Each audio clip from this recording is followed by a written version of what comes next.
Welcome to the Human Capital Innovations Podcast. We're your source for personal, professional, and organizational growth and development, where we share original research, explore industry trends, and interview executives and thought leaders from across the globe. We hope you join us often for practitioner-oriented content around all things related to leadership, HR, talent management, organizational development, and change management. Maximize your personal and organizational potential with Human Capital Innovations Podcast.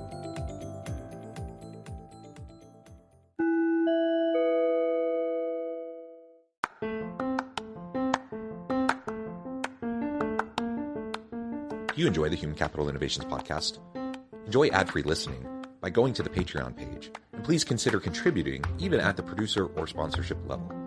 And please leave a review. Thank you for your support.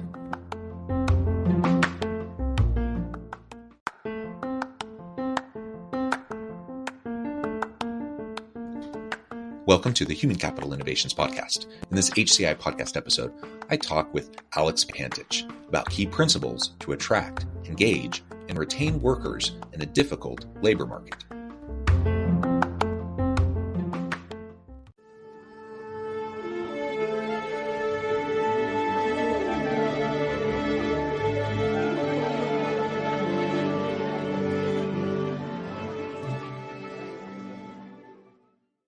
Alex Pantich, welcome to the Human Capital Innovations Podcast. Thanks, John. Happy to be here. It's a pleasure to be with you. You're joining us from Miami, Florida. I'm south of Salt Lake City in Utah.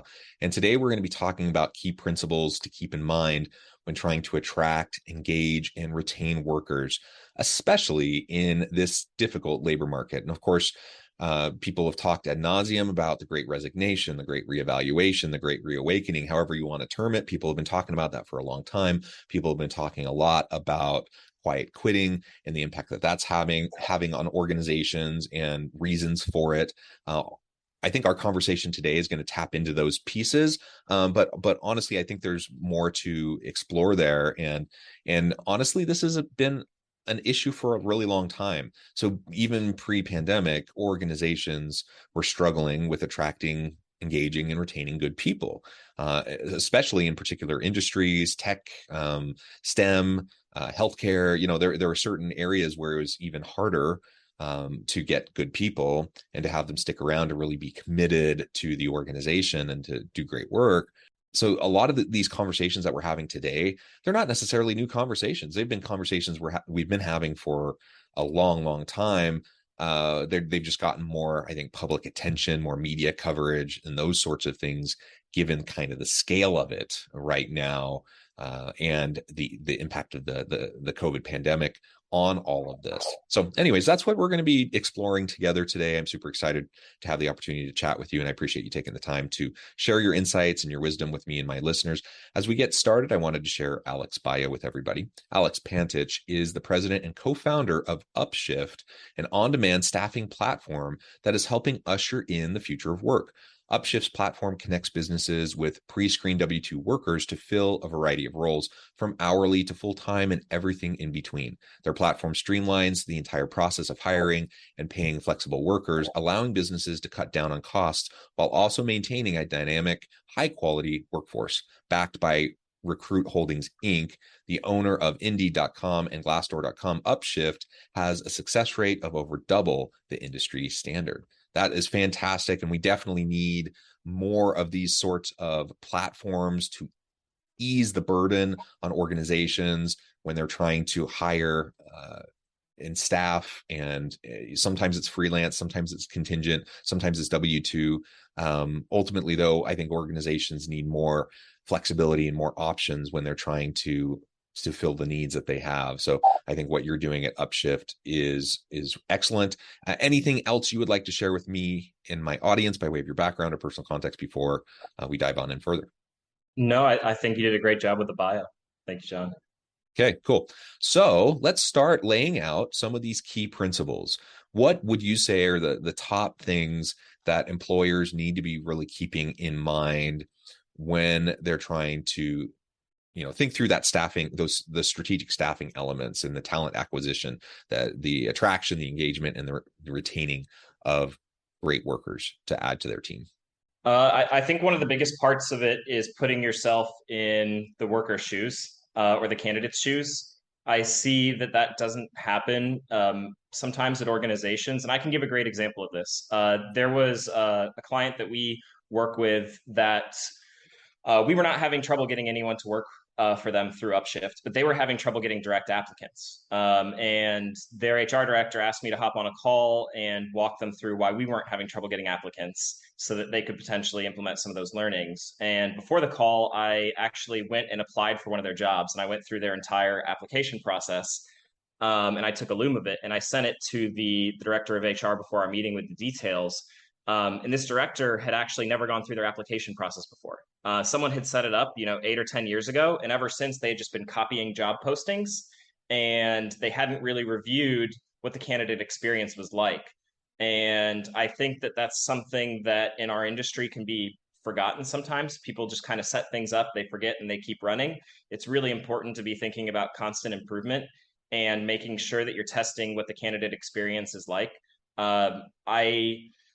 I see in lots of other industries that they have things like mystery shoppers, for example, in the retail industry, to make sure that stores are properly serving their customers. And I think a lot of times that doesn't happen in HR. And I think that's a good practice to have kind of ghost or mystery shopper candidates coming and making sure that your process is actually good for the candidates. Because a lot of the time, I think HR people aren't necessarily checking on that, not because they don't want to. Sometimes they're just super busy, but I think it's important to prioritize making sure that your processes are good and that they're remaining good. Yeah, we talk about customer experience all the time. Employee experience is equally as important. And if we want to hang on to really great people, and if we want to have a reputation as being an employer of choice where, people want to actively come, and where our employees are actively asking, their colleagues, their network, their friends, say, come work with me. This place is amazing. The process is smooth, and all of, if we want to make it as attractive as possible. And when we have, people fumbling out of the gate, so to speak, as they're just trying to apply for a position, let alone, sloppy hiring practices and onboarding and, just a poor experience at work, all of that just contributes to people, having buyer's remorse. And so even if they apply for the job, even if they end up taking the job, they may not be sticking around for very long. And we know right now that employees have a lot of leverage there because of the tight labor market. They have options. And so it's not enough for us to just have something that looks appealing to someone and get a posting up and hopefully have a good pool of people. There's much more to it than that. And so employee experience, the holistic employee experience from the very beginning, from the recruitment all the way through is key here. And if we can't do that, we're really going to be shooting ourselves in the foot. And to your point, I don't think anyone's like actively trying to make a bad experience, but most people just aren't really thinking about that. They don't know where the bottlenecks are or the pain points are. We pay so much attention to this for customers. Let's remember that on the people side, as we're recruiting and trying to attract people to come to the organization, they are our customers. So we need to treat it that way.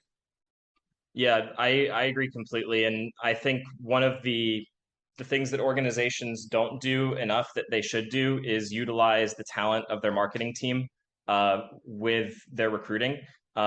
It's very common for organizations to have HR people write the job descriptions and edit the job descriptions. And I think what happens in those instances when the only stakeholder is someone from HR is that the job description is very focused on laying out all the details rather than attracting the candidate. And so I think it's actually a very good practice to have someone from your marketing team, if you have a marketing team, involved to bring a marketing mindset to the job descriptions that you have. Because there's a lot of changes that you can make that make a huge difference. And I can give one great example. Our sales team was having trouble hiring in 2 cities, and they went to our marketing team and asked for some advice on what to do. And the marketing team made a couple of changes. One of the biggest ones being adding work from home in the job title on Indeed. And their applicant volume went up over 50% after that, as well as some other changes. So getting the marketing team involved can make a huge difference. And I think viewing candidates as customers is the first step in that journey, because that's where the marketing team's usually focused.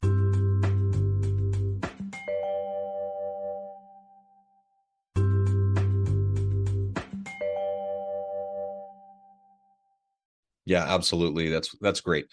Any other key principles, kind of overarching, shall we say, foundational key principles that you think are really important as we're thinking about this attraction, the engagement, and the retaining of good workers? I think that it's very important to make sure that people know where they can advance in the organization. A lot of organizations you get in, and it's not very clear how to advance or where you can go. And so we've seen that organizations that are really successful in retaining people, usually when they come in, they're laying out what a career path looks like there. You know, if you stay here for 20 years, where could you go? And I think that's very important because you want to put people in that long-term mindset when they start with you. You want them to feel like they can, you know, retire at your company. And they're not going to feel that way unless you're able to lay out a path or a plan for how that would look. Yeah, absolutely. Again, just let's make sure we're being very people centric. And one of the things that people want when they join an organization is that they want opportunities for continual growth, development, and advancement. Now, sometimes that means formal advancement, promotional opportunities, climbing the ladder in the organization.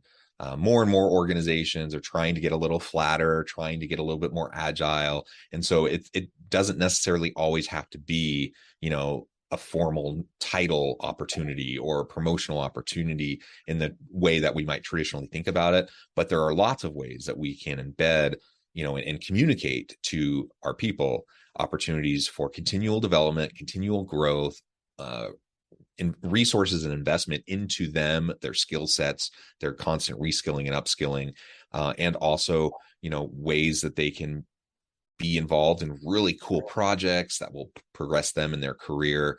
And yes, there will be some opportunities for advancement, for promotions in a formal sense, but there will also be opportunities for overarching career growth in the organization. And that's an organization that has a learning culture, an experimentation, and an agile culture with growth mindset, abundance mindset. If you can communicate that effectively through your recruitment and hiring process, and through your onboarding, and you can integrate those pieces throughout and, embed them throughout the organization, the culture, the policies, the practices, the procedures in the organization. Those are the types of organizations that the best people want to work for. They want to be there because they know that they're going to be constantly invested in. They know that they're going to have the resources to do their job well. They know they're going to continually be working on cool stuff. They know that they're going to be able to work with the best tech and the best, have the best resources to be able to do those things. And sometimes that comes along with great pay too. And sometimes that comes along with, promotional opportunities too. But let's just think through that holistically, right? Like there's so many things that we can communicate to our people so that they feel those opportunities for continual progression. Yeah, absolutely. And I think one of the best ways of doing it is visually. We use a progression framework, which we actually got the idea from Microsoft. But essentially, everyone in the organization can see where they can go, potentially in other departments or in their own department. And they have the ability to not just grow up in terms of becoming, a manager with more and more people working under them, but also grow horizontally as an individual contributor, by increasing their compensation by becoming better at their job, rather than moving into a new one. Yeah, excellent.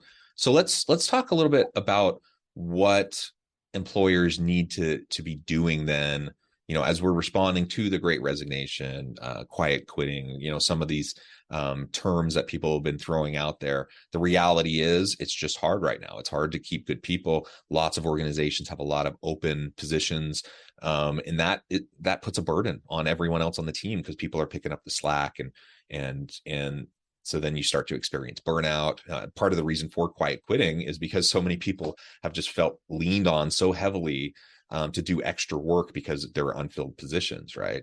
And there's only so much people are willing to put up with that. So what can what should organizations be doing to respond and to overcome these impacts of the Great Resignation?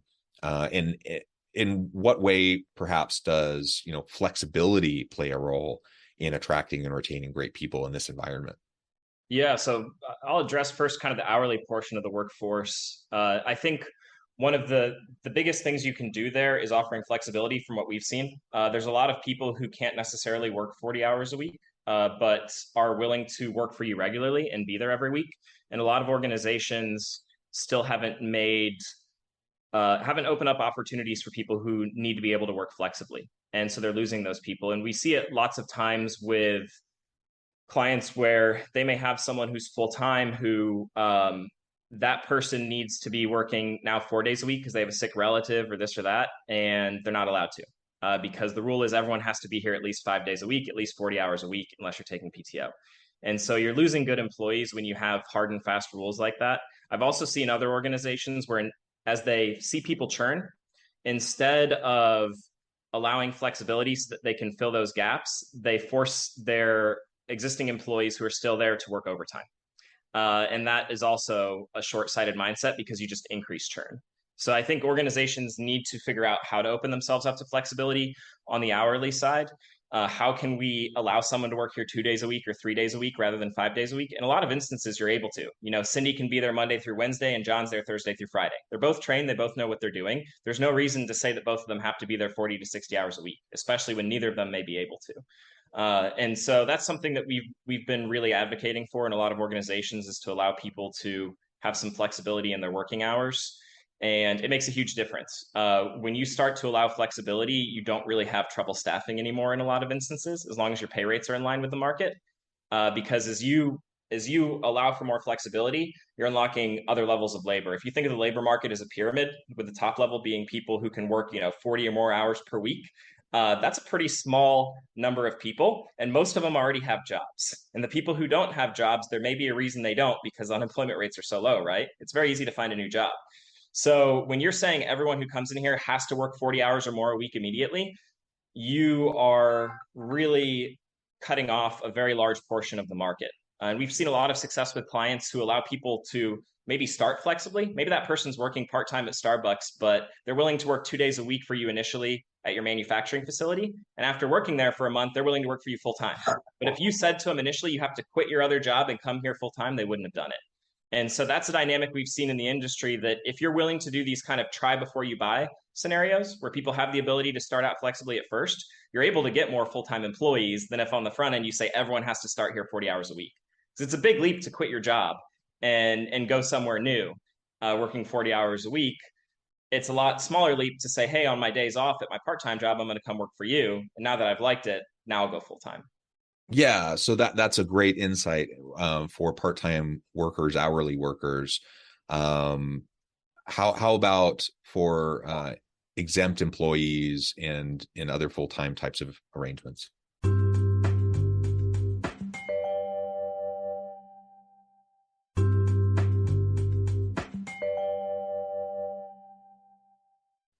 Yeah, and for salaried employees and exempt employees, we find that the best way to retain them in terms of flexibility is trusting them.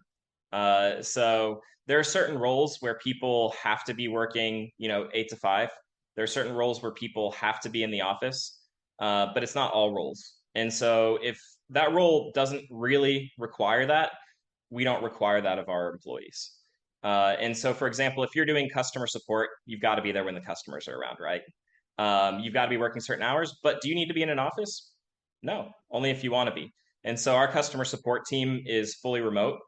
If they want to go into an office, they have the opportunity. We have offices in a number of cities, but most of them choose to work from home, and we trust them to work from home.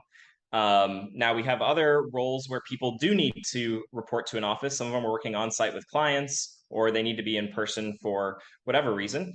So those people may be required to go into the office, but we aren't going to require them to if there's not a strong business reason for it. And if their role doesn't require that they be available during certain hours for clients, we also don't have set working hours for most people. They have to show up for their meetings. Obviously, if you have meetings, you need to be there. But we find that some of our employees, especially in creative roles, some people are super productive from 6 p.m. to 1 a.m. Don't know why. That's not how I work, but there's a lot of people who are really productive during that window, right? And for us to say you aren't allowed to work during your most productive window, you have to work when you're really unproductive in the morning, doesn't make sense unless there's a strong business reason behind it. So we try to trust our team to know when is the best time for them to work and what's the best work environment for them. And we found that people want to stay when they have that trust, because there's a lot of organizations that are built to police their employees. They're built around the worst possible employee rather than the best possible employee. And we try to build around the best possible people and assume everyone's going to be great. And if we have someone who isn't great, we handle it, but we don't treat great people like criminals, which I think can happen sometimes in organizations that are built differently. If that makes sense. It does. It happens a lot. And, I term that more of like a compliance culture. So rather than trying to drive commitment, which will lead to more sustainable long-term effort and in productivity, you have this compliance culture where it's kind of carrot and stick, people who are top performers don't like that environment because they feel constantly, I don't know, like they're being treated like children, and they're not going to put up with that either. So absolutely, let's show a little bit of trust towards our people, and appropriate levels of flexibility is a really good way to do that. And people often can be very, very productive in a virtual or a hybrid kind of a work arrangement. So let's give that option when it's feasible, when it will work with the type of business that you're running. Obviously, sometimes it's not feasible, but I think it's probably feasible a lot more often than we sometimes initially think. And so let's challenge our assumptions a little bit and really think through it, right? And provide the flexibility where it's needed, where it's appropriate. Maybe last topic for us today, as we're thinking about all of this, we've been talking about how things are right now. How about in the coming years? There's a lot of talk about the shifting nature of work, the future of work. What do you see, in your opinion, what do you think are some of those trends that are going to continue to play out and shape or reshape the labor market over the next few years? Yeah, I think that you're going to see the fractionalization of work.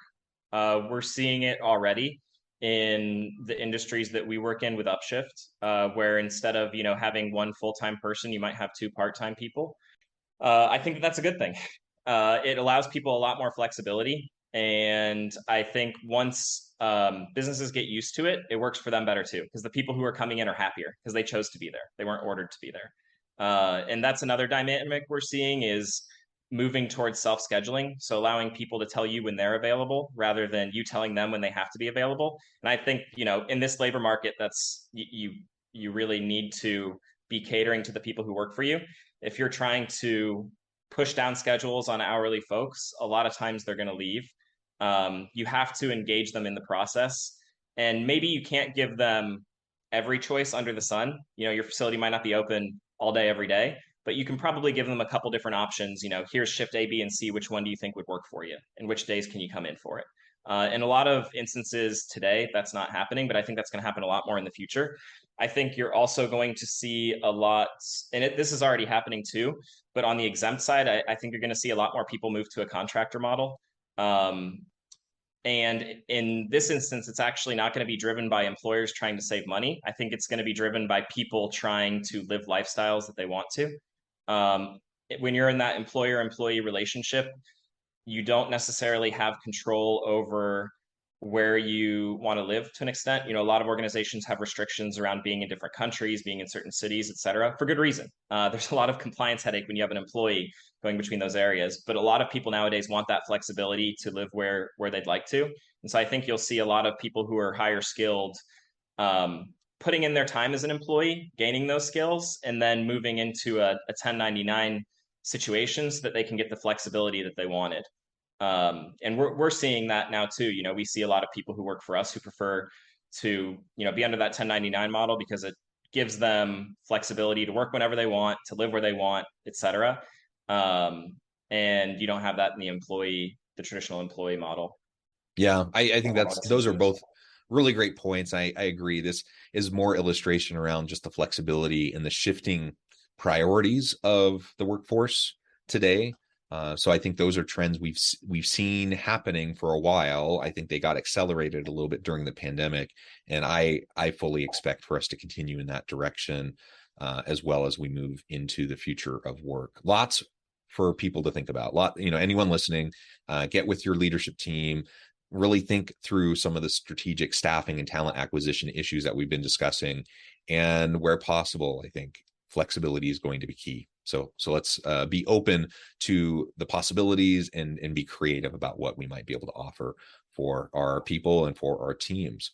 Well, Alex, this has been a really fun conversation. I know at the time it has flown by. I have to let you go here in just a minute. But before we wrap things up for today, I just wanted to give you a chance to share with my audience how they can connect with you, find out more about your work, your team, and then give us a final word on the topic for today.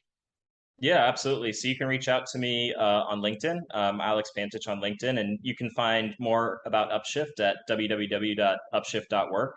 And the last thought that I'd leave people with is I think it's very important to keep evaluating the policies you have in place to make sure if they make business sense. I think everything we tied back to uh, everything we talked about ties back to the fact that when you have policies in place, you should make sure that there is a specific business ROI for them. In a lot of instances, there's a policy just for the sake of having a policy.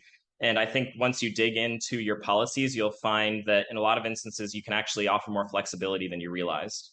Yeah, amen.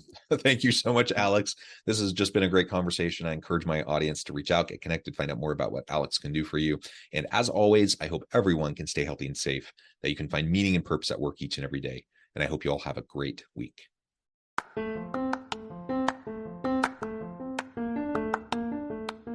you enjoy the Human Capital Innovations podcast? Enjoy ad-free listening by going to the Patreon page. And please consider contributing even at the producer or sponsorship level. And please leave a review. Thank you for your support.